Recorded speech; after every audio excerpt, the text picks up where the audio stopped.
Love gospel వీక్షకులందరికీ సర్వశుభాలు. ఈ మధ్య బాగా వైరల్ అయ్యే భయభ్రాంతులకు గురి చేసిన ఒక విషయం ఏంటి అంటే, వాట్సాప్లో, ఫేస్బుక్లో వైరల్ అవుతుంది పోస్టు. యూట్యూబ్లో కూడా చాలామంది రెస్పాండ్ అయ్యారు. అది నిజమా కాదా, అసలు ఏం జరిగింది అని నన్ను చాలామంది అడిగారు. నాకు ఆ పోస్టులు, ఆ వీడియోలు, ఆ లింక్లు చాలామంది షేర్ చేశారు. ఈ వీడియో పూర్తిగా క్లియర్గా చూసి అర్థం చేసుకోండి. ఛత్తీస్గఢ్ రాష్ట్రంలో జనవరి 26వ తారీఖున హిందువులు కొంతమంది మీటింగ్ ఏర్పాటు చేసుకుని వారి కొన్ని ప్లాన్స్ గురించి మాట్లాడుకున్నారు. అవిముక్తేశ్వరానంద స్వామి అని చెప్పి ఒక అతని అధ్యక్షన జరిగిన మీటింగ్ అది. ఆ మీటింగ్లో చాలా క్రూయల్గా మాట్లాడినట్లు, చాలా క్రూయల్గా బిహేవ్ చేసినట్లు, ప్రవర్తించినట్టు ఆ మీటింగ్లో ఒక వీడియో అనేది వైరల్ అవుతుంది. ఈ స్వామితో పాటు అక్కడ ఎక్కువగా మాట్లాడినటువంటి ఆదే సోని అనేటువంటి ఒకడు మాట్లాడుతూ మార్చి 1వ తారీఖున పెద్ద ర్యాలీ ఒకటి చేస్తున్నారు, 50,000 మంది కదిలి రావాలి అని అందరికీ పిలుపునిచ్చాడు. ఛత్తీస్గఢ్లో 3 విలేజెస్ని టార్గెట్ చేశారు. ఈ 3 గ్రామాల్లో కూడా ఒక హిందువు, ఒక సనాతని లేడు. అక్కడున్న వారంతా కన్వర్ట్ అయిపోయారు. అందరూ కూడా క్రైస్తవులే. వారందరినీ కూడా నడి రోడ్డు మీదకు తీసుకొచ్చి నరికి చంపాలి. వారి కోడళ్ళు, కూతుర్లను మానభంగం చేసి చంపాలి. పిల్లలతో సహా అందరి కాళ్ళు, చేతులు నరకాలి. వీలైనంత మందిని చంపాలి అని చెప్పి వారి వైపు కుట్ర పన్నుతున్నట్టు ఆ వీడియోలో కనబడుతుంది. ఇది సోషల్ మీడియాలో చాలా వైరల్ అవుతుంది.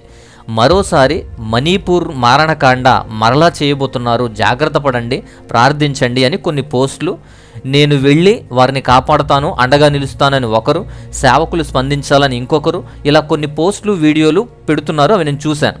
బట్ దానిలో కొంతవరకు మాత్రం నిజం ఉంది, మిగతాది అబద్ధం. అది క్లియర్గా చెబుతాను, వినండి. 3 గ్రామాలను అక్కడ క్రైస్తవులను వీధుల్లోకి లాక్కొచ్చి మరీ చంపుతారట. ఆడపిల్లలని చెరుపుతారట, కాళ్ళు చేతులు తీసేస్తారట, పిల్లలతో సహా. అసలు ఎవడ్రా చేసేది అలా? ఎవరిని చంపుతాడు? ఎక్కువ మంది పోగొడితే మాత్రం ఇష్టం వచ్చినట్లు చేయొచ్చా? అంత సీన్ ఉందా? అలా చేయాలన్నవాడు, అనుకున్నవాడు దమ్ముంటే, చేతనైతే చేయమనండి. దేశం అట్టుడుగుపోద్ది, ప్రభుత్వం కూలిపోద్ది, పొలిటికల్ వ్యవస్థ ఊరికే కూర్చుంటుందా?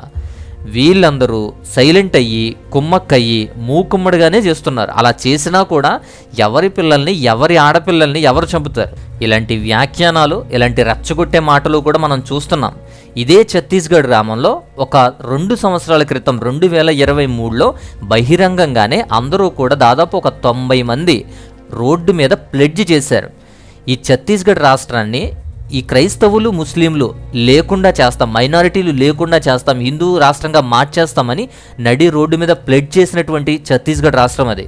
అక్కడ ఉన్నది ఇలాంటి క్రూర జంతువులైన ఈ మత ఉన్మాదులు, మతం నెత్తికెక్కిన మత పిచ్చోళ్ళైనప్పటికీ కూడా ఎవరిని పడితే వాళ్ళని ముట్టుకుని, ఎవరిని పడితే వాళ్ళని చంపేస్తామంటే సమాజం సైలెంట్గా కూర్చుంటుంది. ఛత్తీస్గఢ్లో ఇదేమో కొత్త ఏం కాదండి. ఛత్తీస్గఢ్ రాష్ట్రం గురించి మీకు తెలియదు, కానీ ఈ వీడియోలో మాత్రం కొంత సందిగ్ధత అనేది ఉంది.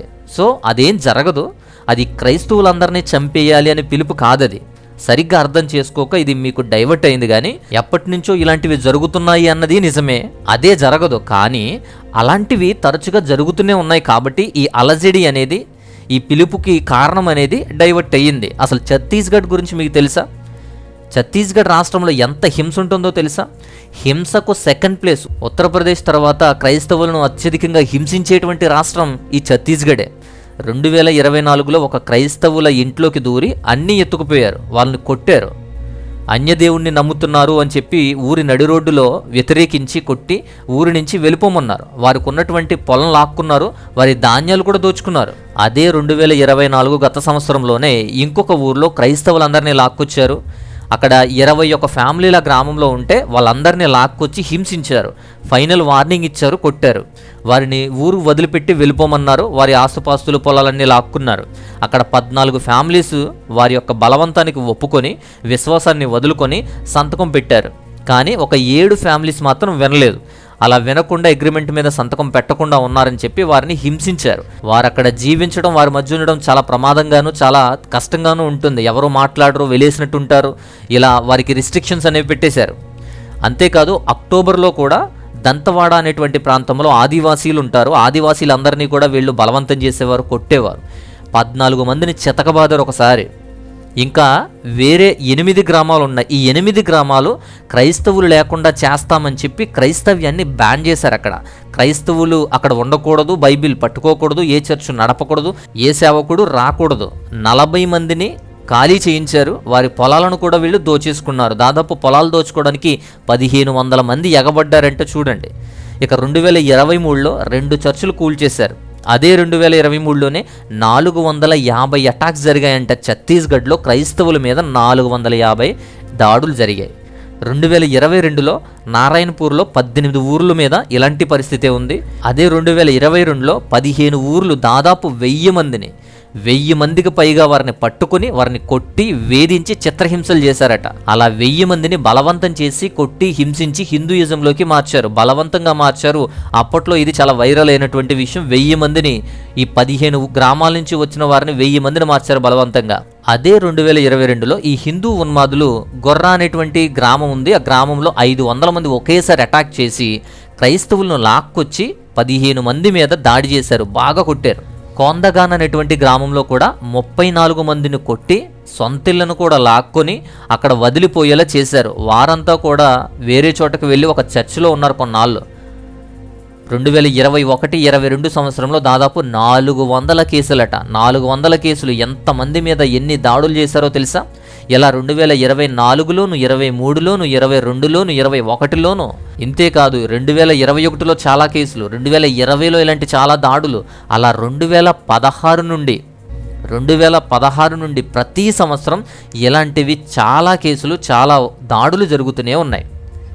2021లో వచ్చినటువంటి ఒక రిపోర్ట్, ఒక నివేదిక ప్రకారం క్రైస్తవులపై ఇలా రాక్షసంగా దాడి చేస్తున్న రాష్ట్రాల్లో ఛత్తీస్గఢ్ 2వ స్థానంలో ఉంది. మొదటి స్థానం ఉత్తరప్రదేశే. ఇలా ఉత్తరప్రదేశ్, ఛత్తీస్గఢ్, మధ్యప్రదేశ్, బీహార్, గుజరాత్, రాజస్థాన్ ఇలాంటి రాష్ట్రాల్లో మనుషులు ఇంతే, మానవత్వం ఉండదు. క్రైస్తవుల మీద ప్రతి సంవత్సరం ఎన్నో దాడులు చేస్తూ ఉంటారు. ఆదివాసీలను, ఈ గిరిజనులు అస్సలు చూడనివ్వరు, వాళ్ళను మనుషులుగా కూడా చూడరు. వారు ఏమున్నా లాక్కోవడానికే, బ్రాహ్మణాధిపత్యం చేయడానికి అక్కడ ట్రై చేస్తారు. దళితుల మీద ఏదో ఒక దాడి జరుగుతూనే ఉంటుంది. వారి మీద వచ్చపోయడం, వారిని ఏదో రకంగా చెట్టు కట్టేసి కొట్టడం, వారిని వ్యవస్థలు చేసి ఊరేగించడం, వారిని చెట్టు కట్టి బట్టలోడదీసి కొట్టడం, ఇలాంటివి దళితుల మీద చాలా జరిగాయి. అవన్నీ మనం సోషల్ మీడియాలో తరచుగా చూస్తూనే ఉంటాం. అలా దిగజారి ప్రవర్తిస్తారు. చదువు సరిగ్గా చదవరు, మూఢనమ్మకాలు, సాంప్రదాయాలు, కులాలు, వెలివేతలు, అంటరానితనం, ఇలా మరీ దిగజారి ప్రవర్తిస్తారు. మైనారిటీల మీద, మరీ ముఖ్యంగా క్రైస్తవుల మీద ఎక్కువగా కక్ష సాధింపులు చేస్తారు. ఎన్ని కేసులు పెట్టినా అధికారులు స్పందించరు. రాజకీయ పరంగాను, అధికార పరంగాను కూడా బలమరికి సహకారంగా ఉంటుంది కాబట్టి రెచ్చిపోతారు. అలాంటి చర్యలు అలవాటైనటువంటి ఛత్తీస్గఢ్ రాష్ట్రంలో అవిముక్తేశ్వరానంద స్వామి అనేవాడి ఆధ్వర్యంలో జరిగిన మీటింగ్ అది. అలాంటి మీటింగ్ జరిగినప్పుడు, అలాంటి మీటింగ్లో ఇలాంటి క్రూయల్ మాటలు, చంపేయాలి, నరికేయాలి, కాళ్ళు చేతులు తీసేయాలి, చట్టం గౌరవించకూడదు, చట్టాన్ని చేతిలోకి తీసుకోవాలి, మీ ఇష్టం వచ్చింది ముందు చేయండి, ధర్మం కోసం నిలబడండి, యుద్ధం చేయండి, మీ ప్రాణాలు కూడా తీసుకోండి, అవసరమైతే ప్రాణాలు తీసేయండి, మీరు ఆ ప్రాణాలన్నా తీసుకోండి అని చెప్పి మాట్లాడడం అనేది భయంకరమైన విషయం కాదు. అక్కడ మాట్లాడిన సందర్భం వేరే అయ్యుండొచ్చు, అక్కడ జరిగేది కూడా వేరే అయ్యుండొచ్చు. ఇలా దాడులు, హింసలు జరిగేటువంటి ప్రాంతంలో ఇలాంటి వ్యతిరేకమైన విధానాలు, మాటలు ఉండడం వల్ల దాన్ని తప్పుగా అర్థం చేసుకోవడానికి చాలా ఎక్కువ అవకాశం ఉంటుంది, భయపడడానికి కూడా ఎక్కువ అవకాశం ఉంటుంది. కాబట్టి అక్కడ జరిగిన మీటింగ్ని ఇలా కొన్ని వైరల్ వీడియోస్ ద్వారా క్రైస్తవులపై సామూహిక దాడులు, రేపులు, హత్యలు, నడి రోడ్డులో చంపేయడం అనే భయం అనేది పుట్టుకొచ్చింది. ఇలాంటి దాడులు తరచుగానే జరుగుతున్నాయి. ఏదో ఒక చిన్న ఈవెంట్. అయితే ఈ ఈవెంట్ ఎందుకు జరిగింది అంటే, అక్కడ అవిముక్తేశ్వరానంద స్వామి ఎవరో వచ్చిన తర్వాత వారు జరిగినటువంటి మీటింగ్ ఏదో జరిగింది. బట్ అక్కడ ఈ ఇన్సిడెంట్స్ అనేది, ఇప్పుడు వైరల్ అవుతున్న ఇన్సిడెంట్స్ అనేది కేవలం గోవులను రక్షించే ఉద్దేశంతో మాట్లాడిన సందర్భం అది. వచ్చిన ఆ అవిముక్తేశ్వరానంద స్వామి ఏమంటాడో చూడండి. ధర్మం కోసం చంపేయండి, ఎదురు తిరగండి, ప్రాణాలైనా తీసుకునే స్థాయికి వెళ్ళండి అంటున్నాడు. గోవులను కాపాడమని న్యాయం ఎవరిని అడగొద్దు, న్యాయం మీరే చేయండి, ధర్మాన్ని, న్యాయాన్ని చేతిలోకి తీసుకోవాలి, చంపుకుపోవాలి అంటాడు. అలాంటి మాటలు గోవుల కోసం అయ్యుండొచ్చు, కానీ అలాంటి మాటలు, అలాంటి వ్యతిరేక విధానాలు, అది ఆ స్వామి యొక్క వ్యక్తిత్వాన్ని, ఆల్రెడీ ఆ స్వామిని కాంట్రవర్షియల్ స్వామి, కాంట్రవర్షియల్ సన్యాసి, కాంట్రవర్షియల్ స్వామి అని చెప్పి చాలా పేరుంది ఆయనకి. అన్నీ కూడా ఇలాంటి కాంట్రవర్షియలే చేస్తాడు. సో చట్టాలు పాటించొద్దు, చట్టం చేతిలోకి తీసుకోండి, రెచ్చిపోండి అంటూ చెప్తాడు ఎవడైనా? అసలు పాటించొద్దు, చంపేయండి అంతే అంటున్నాడు. వీళ్ళకి రాజ్యాంగం విలువ లేదు, చట్టాలు లెక్కలేదు, పైన కాచేవాడు ఉన్నాడు కాబట్టి రెచ్చిపోమని చెప్తున్నాడు. అలాంటివి బోధిస్తారా? అక్కడ పరిస్థితి అదే. అక్కడ మాట్లాడిన సందర్భం వేరే, అది క్రైస్తవుల గురించి కాకపోయినా ఇలాంటి మాటలు ఏంటి?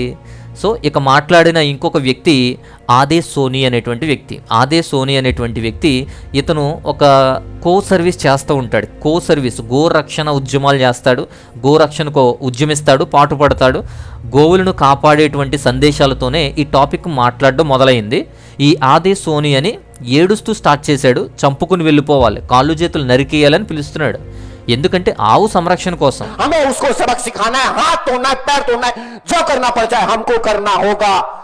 ఈ గోవులకు సంబంధించిన షెడ్లు కూడా ఉన్నాయి ఈయనకి.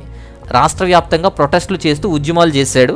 ఆ రాష్ట్రంలో కొంతమంది స్మగ్లర్స్ కనబడుతున్నారు, అలాగే కొన్ని ఆవులు మిస్ అవుతున్నాయి, కొన్ని ఆవులు ఎత్తుకుపోతున్నారు, కొన్ని ఆవులను చంపేస్తున్నారని చెప్పి ఏవో కొన్ని స్టేట్మెంట్స్ ఇస్తూ ఆ రాష్ట్రంలో జరుగుతున్న పరిస్థితి గురించి మాట్లాడిన మాటల్లోనే ఇదంతా జరిగింది. వాటి గురించి ఉద్యమించడం, లేదా మీకు సంబంధించి మీకు నచ్చిన మీ ఉద్యమాన్ని మీరు కొనసాగించడం అది మీ ఇష్టం, మీ మంచిదే. కానీ ఈ ఉద్యమంలో క్రైస్తవులను టార్గెట్ చేయడం, 3 గ్రామాల్లో కూడా ఒక సనాతని లేడు, క్రైస్తవులు మాత్రమే నివసిస్తున్నారు, ఈ ఉద్యమాన్ని ఆ గ్రామాల చుట్టూ ఎందుకు, అక్కడున్న క్రైస్తవుల విషయం ఎందుకు, అక్కడ క్రైస్తవుల విషయం తేవడం ఎందుకు? అందుకోసమే ఇది అలా డైవర్ట్ అయింది, అలా మిస్లీడ్ అయ్యింది. కానీ ఆ మీటింగ్లో మాట్లాడుతూ ఏమంటున్నాడంటే 1 మార్చి 2025 అంటే మార్చి 1వ తారీఖున ఈ 3 గ్రామాల్లో కూడా గోయాత్ర అనేది నిర్వహిస్తాడు. గోయాత్ర, దాదాపు ఈ గోయాత్రకి 50,000 మందిని తరలి రమ్మంటున్నాడు, పిలుపునిస్తున్నాడు అందరికీ. గోవును అమ్మినా, చంపినా, బీఫ్ తిన్నా వారిని నిర్దాక్షిణంగా శిక్షించాలి, కాళ్ళు చేతులు తీసేయాలి, వారి ఆడవాళ్ళని చంపేయాలి అని మాట్లాడే మాట సందర్భం అది. అలా చెయ్యకపోతే అఖండ భారత్ తయారవ్వదు అని ఆ స్పీచ్లో రెచ్చగొడుతూ మాట్లాడాడు. సో ఇదంతా గోవు కోసం, ఆవు మీద ప్రేమ కోసం అక్రమంగా రవాణా చేయడం, ఆవులు చనిపోవడం, ఆవులను చంపటం, ఇలాంటి వారి మీద ఫైట్ చేస్తూ ఉంటాడు. సో ఆయన ఇష్టం. బీఫ్ ఇండియా నుంచి ఎలా విదేశాలకు వెళ్ళిపోతుంది, ఎలా విదేశాలకు ఎక్స్పెక్ట్ చేస్తున్నారు, అలా చేసేదంతా బిజినెస్ అంతా హిందువులదే. ఆ బిజినెస్ ఆపితే సరిపోద్ది కదా.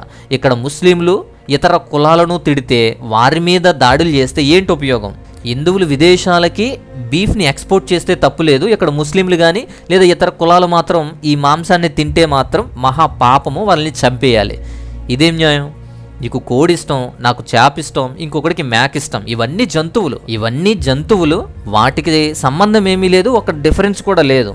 ఆవులో దైవాన్ని చూసుకుంటున్నప్పుడు మిగతా వారిలో ఎందుకు చూడరు? మిగతావి జీవులే. సరే, ఇక్కడ టాపిక్ ఆవు కోసం కాదు, బీఫ్ ఉద్యమం, ఆవు కోసం అక్కడ జరిగే ఉద్యమం గురించి చెప్తున్నాను.